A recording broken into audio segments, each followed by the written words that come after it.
Okay, so here is your pelvic floor and Pilates breathing sequence. To begin, this is your advanced goal that you're working towards. This comes with time, so there's literally no reason to rush this. And if it feels a little confusing, it is. So take your time and you'll get there. Just trust the process. The things to remember are you exhale 1, 2, 3, 4. Those are the steps. As you inhale, you go 4, 3, 2, 1. So 1, as I begin my exhale, is I do a Kegel. 2, I pull the abs in a little bit, like just kind of naturally following that Kegel. 3, you squeeze onto your block. And 4 is kind of an asterisk step. You tuck the pelvis. Then you release the pelvis as you start your inhale. You release your knees on the block a little bit as you continue to inhale. You let go the abs, and then finally, as you're maximizing your inhale, you let go of the pelvic floor. And then you start again. Kegel, low abs, squeeze the block, tilt, untilt, unblock, abs out, Kegel out. So the movement you already know, it's very simple. And the reason that the pelvic tilt is kind of an asterisk is that the idea is that as your deep core abs, so this is your top layer of abs that we all have somewhere in our bodies. And that's when somebody has like a 6-pack, that's what you see. That's the top layer. But there are actually like several layers underneath that.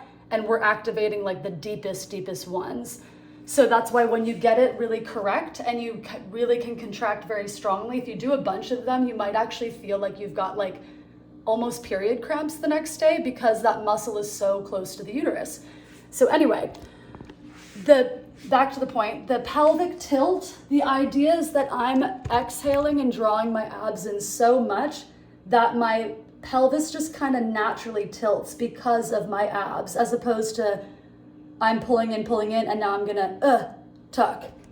So, again, I'm moving my arms so that you can see. You would just have your arms relaxed. You lie on the floor with your knees bent and the block between the knees.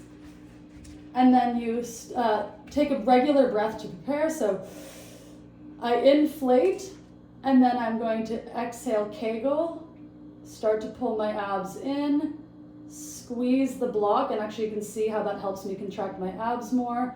And then as I keep exhaling and pulling all of that, naturally I get this little tuck.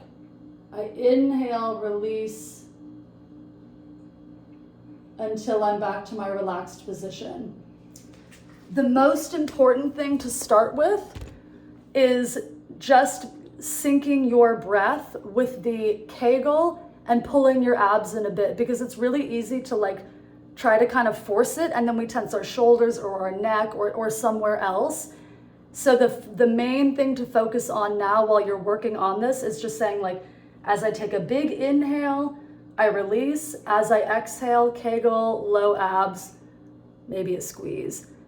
As I begin my inhale, I let go the abs first and the pelvic floor second. So work on those first 2 steps. This is a long explanation video, but it's because it's a long, complicated process. And if you practice it a lot, it will naturally become easier. I'm gonna start one follow-up video for you to over-explain.